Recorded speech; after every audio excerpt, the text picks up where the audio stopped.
What if the reason you feel like a different person every cycle isn't just PMS, but something that often goes misdiagnosed and underdiagnosed? As a sex therapist, I see clients walk through my door all the time, suffering in ways that they can't really explain. They question their identity, they question their relationships, they question their sexuality, they question what feels like their sanity, only to find out that what we're dealing with is PMDD. PMDD has been covered a lot lately, actually. It's all over social. You may have seen it in the news. You may have read about it. The Times has covered it. It's been in The Cut. It's been in The Guardian. And for good reason. A lot of people experience really challenging symptoms around their cycle, and they don't have the education to understand what's happening in their own bodies. And then they don't have the language to describe it to providers who might be able to help. If that's you, and you're wondering, could this be PMDD? We're going to walk you through how it's actually diagnosed. Hi, I'm Laura Federico. I'm a psychotherapist, a certified sex therapist, and co-author of The Cycle Book, a guide to help you understand your hormones and know your body better. Let's start with what PMDD actually is. Premenstrual Dysphoric Disorder, or PMDD, is a cyclical hormone-based mood disorder. PMDD is currently recognized in the DSM-5. This is the primary manual used by any mental health provider to diagnose any condition currently recognized by the medical system that we're in. The most important thing to understand here is that PMDD is not just bad PMS. PMDD is a serious brain-based reaction to the predictable hormonal shifts a person experiences within their menstrual cycle. Symptoms show up for people with PMDD in the luteal phase. So the luteal phase occurs after ovulation and before the bleeding phase of a menstrual cycle. It is during this window. The day length varies per person, but it's in this particular window, the luteal phase, when people are going to be experiencing significant mood symptoms, challenges with their sense of self, their relationships, their identity.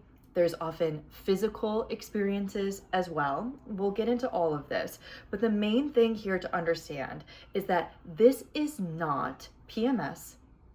This is not an imbalance. What we understand currently today is that this is a shift in hormones that results in this particular reaction for people who do have PMDD. Research shows that for people with PMDD, their hormones are actually, when tested, within normal range. So there's no hormone test that one can take to be diagnosed with PMDD. So if it's not through hormone testing, and if we aren't able to tell just by looking at someone's hormone panels if they have PMDD or not, how is PMDD diagnosed? PMDD is diagnosed through cycle tracking.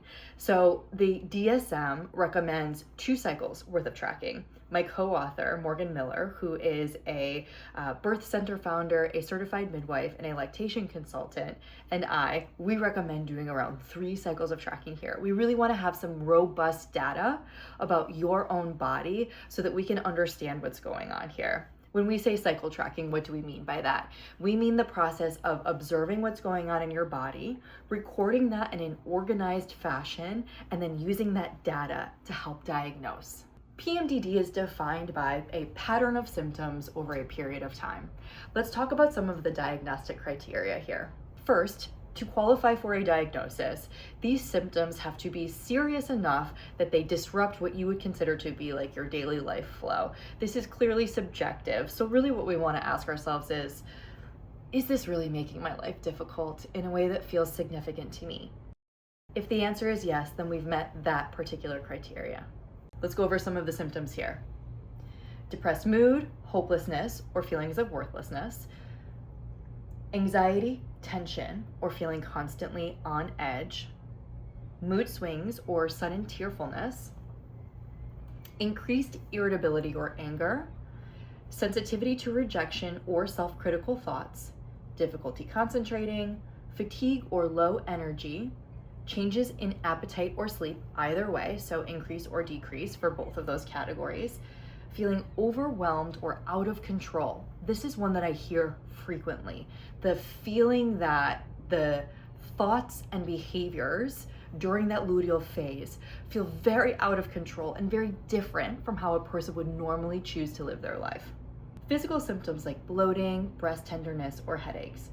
For a diagnosis, you need at least 5 of these symptoms showing up during that luteal phase, and these symptoms improve after your period starts. So what we want to do here is track these symptoms so we can see, are you meeting this diagnostic criteria? So what does tracking actually look like? Each day in a tracking chart, you're going to track your symptoms that were on that list, your energy levels, your mood symptoms, your appetite, things like this. And then we're going to see, what does this look like after 2 to 3 cycles of tracking? What are the patterns that we notice? Are these symptoms present in that luteal phase period every single cycle? You're also going to want to ensure, when examining your tracking, that these symptoms are alleviated by the start of your bleeding cycle. This is key to distinguishing PMDD from other mental health disorders, which also may have some of these intense mood swings and the experiences around depression and anxiety that we see with PMDD. The last thing that I really like to do with my clients is to make sure that we are tracking what matters most to you. We want to, yes, have a good idea of the diagnostic criteria here, but we also want to look at what feels most important to you.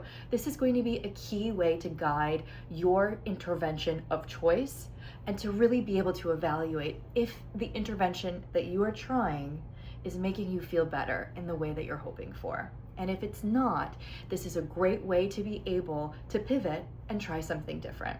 The tracking charts can be deeply valuable for every part of this. To try a tracking chart, check out my book, The Cycle Book. We've designed incredible paper tracking charts inside of the book. So there's a full year's worth of really beautiful, very easy to use, fill in the bubble tracking charts. We made this because we wanted it for everyone we work with, we wanted it for ourselves, and we wanted to ensure that when one comes across something like PMDD, we have a way to accurately evaluate what's happening for us in our own lives. We also wanted to make sure that it's not an app, it's not algorithm based, and we don't have to worry about data privacy. It's just in your control, in your own book, for you to be able to use however you'd like. If you suspect you might have PMDD, cycle tracking is an incredibly powerful first step. This is something that you can bring directly to your medical provider, whether it is a therapist, a gynecologist, a midwife, an acupuncturist, whoever you're working with to help you feel the way that you want to. This data is useful. You deserve to understand what's happening in your own body and get support that actually works.